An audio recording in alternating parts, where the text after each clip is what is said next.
জীবনের তরে যতবার জুমার দিন আসবে এই 5টা আমল সারা জীবন নিয়মিত আঁকড়ে ধরবেন, আমল করবেন। যারা নিয়ত করতেছেন হাত তোলেন।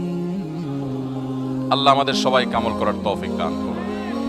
নাম্বার 1, সবচেয়ে বেশি যেটা করতে হবে পরিমাণে, জুমার দিন জুমার রাত বৃহস্পতিবার সন্ধ্যা থেকে নিয়ে শুক্রবার সন্ধ্যার আগ পর্যন্ত পরিমাণে সবচেয়ে বেশি করতে হবে যে আমলটা, সেটা হলো দুরূদ শরীফের আমল। কিসের আমল ভাইরা? দুরূদ এমন একটা আমল, আপনি যদি শুধু দুরূদের এই আমলটাকে আঁকড়ে ধরেন, সবসময় আপনার মুখ দিয়ে দুরূদ বের হতে থাকে, পড়তে থাকেন, তো নবী করিম সাল্লাল্লাহু আলাইহি সাল্লামের ভাষ্য অনুযায়ী, তার ওয়াদা অনুযায়ী, ইদান তুকফা হাম্মুক ওয়া তুগফার যামবুক, তোমার যত পেরেশানি আছে নবী সাল্লাল্লাহু আলাইহি সাল্লাম বলেছেন এই সব পেরেশানি দূর করার জন্য এই দুরূদের আমলটা যথেষ্ট হবে ইনশাআল্লাহ। এবং গুনাহ মাফের জন্য এই দুরূদের আমলটা কি হবে? যথেষ্ট হবে। নবী করিম সাল্লাল্লাহু আলাইহি সাল্লাম বলেছেন, মান সাল্লা আলাইয়া মাররাতান সাল্লাল্লাহু আলাইহি আশরা, যে ব্যক্তি আমার প্রতি একবার দুরূদ পাঠ করবে, আল্লাহ রাব্বুল আলামিন তার প্রতি 10 বার রহমত নাজিল করবেন। কয়বার রহমত নাজিল করবেন? আপনার জীবনে 10টি জায়গায় খুব ক্রাইসিসে পড়ে গেছেন, কোন জটিল সিচুয়েশনে মুখোমুখি হয়ে গেছেন, বিপদের মধ্যে পড়ে গেছেন, ওই জায়গায় আল্লাহর রহমত পাবেন। এরকম একবার দুরূদ পাঠ করবেন হক আদায় করে, যথাযথভাবে মহব্বতের সাথে 10 বার আপনার জীবনে আল্লাহ তাআলা অনুগ্রহ নাজিল করবেন। নবী করিম সাল্লাল্লাহু আলাইহি ওয়াসাল্লাম বলেছেন, আকসিরু আলাইয়া মিনাস সালাতি মিন ইয়াউমিল জুমআতি ওয়া লাইলাতিল জুমআহ, তোমরা জুমার দিন এবং জুমার রাতে আমার প্রতি বেশি বেশি দুরূদ পাঠ করবে, দুরূদ প্রেরণ করবে।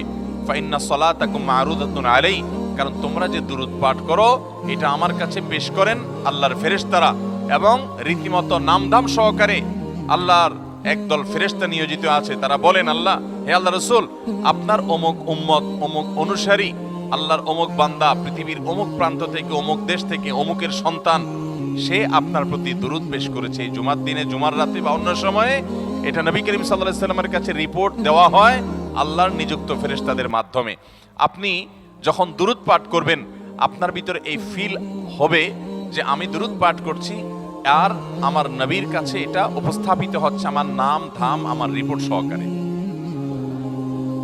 এই জন্য শুক্রবার দিন এবং রাত, অর্থাৎ বৃহস্পতিবার সন্ধ্যা থেকে নিয়ে শুক্রবার সন্ধ্যা পর্যন্ত এই 24 ঘন্টার মধ্যে নবী করিম সাল্লাল্লাহু আলাইহি সাল্লামের ভাষ্য খেয়াল করেন, আকসিরু আলাই। ওলামায়ে কেরাম জানেন, নবী আলাইহিস সালাম সাধারণত কোনো আমল পরিমাণে বেশি করতে বলতেন না। পরিমাণে বেশি করতে বলার মতো আমল খুব কম ইসলামে। গোটা কোরআন যদি খোলেন আপনি, পরিমাণে অধিক করতে বলা হয়েছে এরকম আমল খুব বেশি পাবেন না। তোমরা বেশি বেশি করে নামাজ পড়ো, বেশি বেশি করে রোজা রাখো, এরকম কথা কোরআন হাদিসে নাই। অবশ্যই একজন ইমানদার 5 ওয়াক্ত ফরজ নামাজের পাশাপাশি অধিক পরিমাণে নফল নামাজও পড়বেন, সেটা ভিন্ন কথা। কিন্তু কোরআনে বেশি পরিমাণে আল্লাহর জিকির করার কথা বলা হয়েছে। আর নবী করিম সাল্লাল্লাহু আলাইহি সাল্লাম বৃহস্পতিবার সন্ধ্যা শুরু হলে শুক্রবার সন্ধ্যার আগ পর্যন্ত বেশি পরিমাণে করতে বলেছেন যে কাজটা, সেটা হলো দুরূদ শরীফের আমল।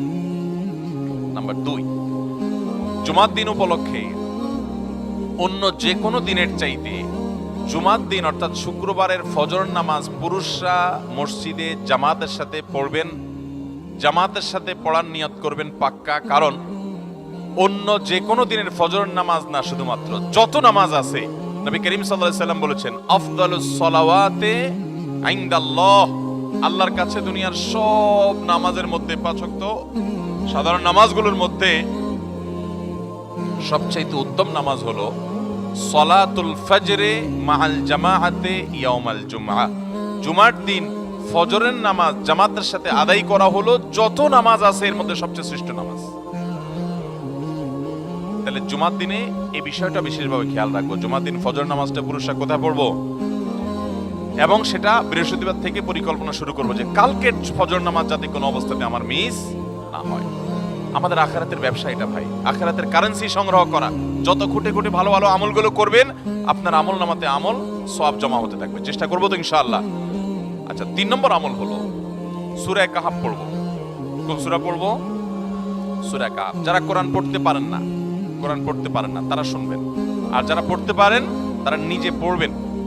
সূরা কাহফ যদি জুমার দিন কেউ পড়ে, নবী করিম সাল্লাল্লাহু আলাইহি সাল্লাম বলেছেন এই সূরাটা তার জন্য নূর হবে, নূর, আলো আল্লাহর তরফ থেকে।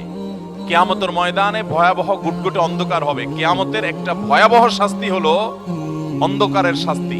ভাইরা আমার, অন্ধকারের শাস্তি মানে এমন ভয়াবহ অন্ধকার হবে যে দুনিয়ার অন্ধকারের সাথে কোনো তুলনাযোগ্য নয়। সেই ভয়াবহ অন্ধকারে কিছু আমল আছে যে আমলগুলো মানুষের ওই অন্ধকারের মধ্যে আলোর কাজ দিবে। এর মধ্যে একটা হলো অজুর অঙ্গগুলো যদি কেউ ভালো করে অজু করে, সুন্দর করে ডলে যেন শুকনা না থাকে, উত্তম রূপে যদি অজু করে, কেউ পানি অপচয় না করে, পানি অল্প নেয় কিন্তু ডলে বেশি, সুন্দর করে যদি কেউ অজু করে, এই অজুর অঙ্গগুলো কিয়ামতের ময়দানে উজ্জ্বল হয়ে জলজল করে জ্বলতে থাকে এবং তার জন্য আলোর কাজ দেয়। সবাই যখন অন্ধকারের আযাবের মধ্যে নিমজ্জিত থাকে, হাউতাশ করে, তখন এই ব্যক্তির এই আমলটা তার আলো ভূমিকা আসে। আর আরেকটা হলো এই সূরা কাহফ। অন্য অনেক উলামা ইকরাম বলেছেন এর ব্যাখ্যা হলো সূরা কাহফ যদি কেউ এক বৃহস্পতিবারে পড়ে, পরের বৃহস্পতিবার পর্যন্ত, এক শুক্রবারে যদি পড়ে, পরের শুক্রবার আগ পর্যন্ত পুরো সপ্তাহব্যাপী তার ভিতরে নূর, ঈমানের নূর, তাকওয়ার নূর, ইলমের নূর, আমলের নূর, ভালো মানুষ হওয়ার নূর তার ভিতরে আল্লাহ তাআলা সৃষ্টি করে দিবেন। ভাই আসি, সপ্তাহের 6 দিন আমাদের কোরআন পড়ার সুযোগ হয় না, তো অন্তত জুমার দিন সূরা কাহফটা যদি আপনি বাধ্যতামূলক করেন, আলহামদুলিল্লাহ, এটা অনেক বড় সূরা, পড়তে আপনার 20-25 মিনিট 30 মিনিট সময় পর্যন্ত লেগে যাবে। আপনি আধা ঘন্টা সময় ধরে যদি আস্তে আস্তে সুন্দর করে পড়েন, তো সপ্তাহে একবার অন্তত কোরআনের সাথে আপনি সময় দিলেন। আরেকটা সুসংবাদ শুনেন, সূরা কাহফ যদি কেউ মুখস্থ করে, তেলাওয়াত করে নিয়মিত, বিশেষ করে সূরা কাহফের প্রথম 10টা আয়াত যদি কেউ মুখস্থ করে, নবী করিম সাল্লাল্লাহু আলাইহি সাল্লাম বলেছেন কিয়ামতের আগে দাজ্জালের যে ফিতনা আসবে, যেই ফিতনায় বহু মানুষ দাজ্জালকে আল্লাহ মনে করে বেঈমান হয়ে জাহান্নামে যাবে, এই ফিতনা থেকে পৃথিবীতে এমন কোন নবী ছিল না, এমন কোন রাসূল আসেন নাই।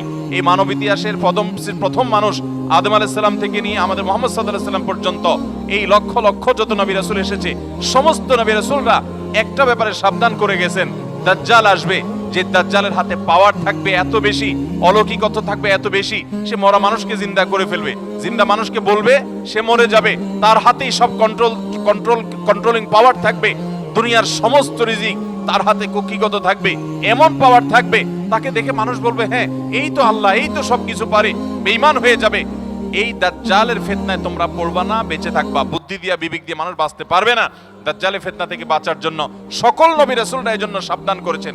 আমাদের নবী সাল্লাল্লাহু আলাইহি সাল্লাম নামাজের শেষ বৈঠকে দোয়া মাসুরের জায়গায় একটা দোয়া পড়তেন, আল্লাহুম্মা ইন্নী আউযু বিকা মিন আযাবিন নার ওয়া আযাবিল কবর ওয়া আউযু বিকা মিন ফিতনাতিল মাহইয়া ওয়াল মামাত ওয়া আউযু বিকা মিন শাররি ফিতনাতিল মাসীহিদ দাজ্জাল। আল্লাহ আপনার কাছে দাজ্জালের ফিতনা থেকে পানা চাই। 1450 বছর হয়ে গেছে, এখনো দাজ্জালের আবির্ভাব হয় নাই, হবে কিয়ামতের আগে। কখন হবে আল্লাহ ভালো জানেন। কিন্তু নবী সাল্লাল্লাহু আলাইহি সাল্লাম বলেছেন সূরা কাহফের প্রথম 10 আয়াত যদি কেউ মুখস্থ করে, তো এই ব্যক্তিকে আল্লাহ রাব্বুল আলামিন এবং যদি তেলাওয়াত করে, এই ব্যক্তিকে আমলের মাধ্যমে দাজ্জালের ফিতনা থেকে আল্লাহ বাঁচিয়ে রাখবেন। দাজ্জাল তো অনেক পরের কথা, কোথাকার কোন আল্লাহর প্রতি অবিশ্বাসী মুশরিক বা কাফের খেলোয়াড় একটু পায়ের ভেলকি দেখায়, লক্ষ লক্ষ কোটি কোটি মানুষ হুমড়ি খেয়ে তার ভক্ত হয়ে ঈমানি চেতনা, আমলি চেতনা, তাকওয়া, তাহারাত সব খুঁয়ে বসে থাকে। আর সেখানে দাজ্জালের মতো এরকম মিরাকল, সব মিরাকল তার হাতে থাকবে। এরকম পরিস্থিতি যখন আসবে তখন মানুষ কি করবে? এখন এই যে তথ্য প্রযুক্তির উন্নতির এই সময়ে কত মুসলমানের সন্তান বেঈমান হয়ে যাচ্ছে, বিজ্ঞানরাই তারা আল্লাহ বানায় বসে থাকতেছে, আছে না নাই? ধারণামূলক বিষয়কে তারা চূড়ান্ত বিষয় বানিয়ে বসে আছে, বেঈমান হয়ে যাচ্ছে। এবং টাকার যে কারিশমা, টাকা দিলে সব হয়ে যায়, টাকা নাই তো কিছুই হয় না। এই জন্য বেঈমান হয়ে অনেকে বলে যে টাকাই নাকি দ্বিতীয় খোদা, নাউজুবিল্লাহ। ভাইরা আমার, দুনিয়ার এই ভেলকি কি দেখছি আমরা? কিয়ামতের আগে ভেলকি আরো অনেক দেখবে আমাদের পরবর্তী প্রজন্ম, আমাদের ছেলে মেয়েরা, নাতিপুতিরা আরো অনেক ভেলকি দেখবে। এমন ভেলকি দেখবে যে তাদের আল্লাহর প্রতি ঈমান আনা, আখিরাতের প্রতি বিশ্বাস করাটা কঠিন থেকে কঠিন হয়ে যাবে। এরকম পরিস্থিতি তৈরি হবে দুনিয়াতে। তথ্য প্রযুক্তির উন্নতির নাম দিয়ে, এটার নাম দিয়ে, সেটার নাম দিয়ে মানুষের জীবনযাত্রা সহজ হবে, কিন্তু এর মাধ্যমে মানুষের ঈমান দুর্বল হওয়ার অনেক সম্ভাবনা, সংখ্যা তৈরি হবে এবং শয়তান সেগুলো সৃষ্টি করবে। এই আশঙ্কা থেকে বাঁচার জন্য সূরা কাহফটা হলো মহৌষধের মতো। অতএব জুমার দিন প্রত্যেক শুক্রবারে সূরা কাহফ পড়বো তো ইনশাআল্লাহ। মায়েরা, বোনেরা, আমরা ভাইয়েরা যারা আছি, বাবারা যারা আছি, আল্লাহর ওয়াস্তে জীবনের তরে নিয়ত করে নেন আজকের মাহফিল থেকে জীবনে কখনো বৃহস্পতিবার সন্ধ্যা থেকে শুক্রবার সন্ধ্যার আগ পর্যন্ত আমার হাজার ব্যস্ততা থাকুক, সূরা কাহফটা পড়া ছাড়া আমি কোনো কাজ করব না ইনশাআল্লাহ। 4 নম্বর আমল হলো, দুনিয়াতে যত ফজিলতপূর্ণ আমল আছে এর মধ্যে সবচেয়ে বেশি ফজিলতপূর্ণ আমল এটা। খুব সহজ আমলটা, খুব সহজ, প্রত্যেক শুক্রবার আমরা এটা করতে পারি। আমলটা হলো, নবী করিম সাল্লাল্লাহু আলাইহি ওয়াসাল্লাম বলেছেন, মান বাক্কারা ইয়াউমাল জুমআতি ওয়াবতাকার, যে ব্যক্তি জুমার দিন আগে আগে ঘুম থেকে উঠবে, ভোরে ঘুম থেকে উঠবে, যে ফজর নামাজ পড়তে হবে, যে তাহাজ্জুদ পড়তে পারলে আরো ভালো, এবং মসজিদে আগে আগে যাবে, তাহলে আগে আগে ঘুম থেকে উঠবে, সবাইকে বাসা ডেকে দিবে, আগে আগে ঘুম থেকে উঠাবে। ওয়াগাসসালা ওয়াগতাসাল, ফরজ গোসল হলে ফরজ গোসল করবে, উত্তম রূপে গোসল করবে, ভালো করে গোসল করবে জুমার দিন। ওয়ামাশা ওয়ালাম ইয়ারকাব, জুমার নামাজের জন্য পায়ে হেঁটে মসজিদে যাবে, বাহনে চড়বে না। কেউ যদি মাজুর হয় সে বাহনে চড়লেও চলবে, কিন্তু সাধারণ যারা সুস্থ আছেন পায়ে হেঁটে মসজিদে যাবেন, বাহনে চড়লেন না। জুমার দিনের কথা, জুমার নামাজের কথা। ওয়াদানা মিনাল ইমামে ওয়ালাম ইয়ালগু, ইমামের কাছাকাছি গিয়ে বসবে, দূরে না, যত কাছে যেতে পারে একদম সামনের কাতার, ইমামের কাছাকাছি গিয়ে বসবে, কোনো অনর্থক কথা বলবে না, দুনিয়াবি কথা বলবে না, বেহুদি কাজ করবে না। ওখানে গিয়ে যতক্ষণ সময় পাবে জিকির, আজকার, তেলাওয়াত, তাসবিহ, দোয়া, রোনাজারি, কান্নাকাটি, বই পড়া, দিনী কাজ করা, এর মধ্যে সে কাটাবে নিজেকে। এই কয়েকটা কাজ যদি করে তাহলে কাজ কয়টা হলো? আগে আগে ঘুম থেকে উঠা, ওই যে ফজর নামাজ জামাতের সাথে পড়া ইত্যাদি, গোসল করা উত্তম রূপে, আর পায়ে হেঁটে মসজিদে যাওয়া, বাহনে না চড়া। 4 নম্বর হলো ইমামের কাছাকাছি গিয়ে বসা, কোনো অনর্থক কাজ না করা। এই 4টা কাজ যদি কেউ জুমার দিনে করে, নবী করিম সাল্লাল্লাহু আলাইহি সাল্লাম বলেছেন, ওই ব্যক্তি বাসা থেকে মসজিদ পর্যন্ত যে আসলো, যতগুলো পা ফেলবে, যতগুলো স্টেপ ফেলবে, যতগুলো কদম দিবে, প্রতিটা কদমের বিনিময়ে আল্লাহ রাব্বুল আলামিন তার অ্যাকাউন্টে, তার আমল নামাতে 1 বছর রাত জেগে, সারা রাত জেগে তাহাজ্জুদ নামাজ পড়লে, এবং 1 বছর সারা দিন, প্রত্যেকটা দিন পুরো বছর জুড়ে নফল রোজা রাখলে যে পরিমাণ সওয়াব পাইতো, 1 বছর নফল রোজা, 1 বছর রাতভর জেগে তাহাজ্জুদের নামাজ পড়ার সওয়াব মাত্র একটা কদম ফেলার বিনিময়ে দিবেন। তাহলে আপনার বাসা থেকে যদি মসজিদে আসতে 100টা কদম হয়, 100 বছরের নফল নামাজ, 100 বছরের নফল রোজা, আপনি এটার সওয়াব আপনার অ্যাকাউন্টে জুমার দিন মাত্র 4টা কাজ করার মাধ্যমে আপনি পেয়ে যাবেন। 5 নম্বর এবং সর্বশেষ আমল হলো, জুমার দিনে একটা সময় আছে দোয়া কবুল হয়। দোয়া কবুলের যে সময়গুলো আছে এর ভিতরে অত্যন্ত ইম্পর্টেন্ট একটা সময় হলো জুমার দিন। শুক্রবারের একটা সময় সম্পর্কে নবী সাল্লাল্লাহু আলাইহি ওয়াসাল্লাম বলেছেন যে একটা সময় আছে শুক্রবারের, এই সময়ে বান্দা কোনো দোয়া করলে আল্লাহ তাআলা ফিরিয়ে দেন না, কবুল করেন। কিন্তু সময়টা যে ঠিক কখন, এটা হাদিসে নবী সাল্লাল্লাহু আলাইহি ওয়াসাল্লাম বলেন না, যাতে করে হয়তো আমরা সারা দিনেরই কম বেশি দোয়ার চেষ্টা করি। এই বিষয়ে মুহাদ্দিসগণ, হাদিস বিশ্লেষকগণ, পণ্ডিত ওলামায়ে কেরামগণ হাদিসের বিভিন্ন আকার ইঙ্গিতকে গবেষণা করে, অ্যানালাইসিস করে এক একজন এক এক সময়ের কথা বলেছেন। তবে বেশিরভাগ ইমাম, বেশিরভাগ পণ্ডিত ওলামায়ে কেরাম, বেশিরভাগ আপনার ইসলামিক স্কলারগণের বক্তব্য হলো যে এই সময়টা হলো জুমার দিনের শেষ প্রহর, আসরের পর থেকে নিয়ে সূর্য ওঠার আগ পর্যন্ত এই সময়টা। অতএব আমরা জুমার দিনের 5 নম্বর আমল হলো বেশি বেশি করে সারাদিনই কম বেশি দোয়া করব। দোয়ার জন্য সবসময় হাত তোলাও জরুরি না, যদিও সাধারণ অবস্থায় দোয়ার জন্য হাত তোলা আদব, কিন্তু আপনি চলতে ফিরতে, উঠতে বসতে, কাজের ফাঁকে আপনি আল্লাহর কাছে মনে মনে দোয়া নিবেদন করবেন। অনেক চাওয়া আমাদের কাছে, আমাদের আল্লাহর কাছে আছে। ভাইরা আমার,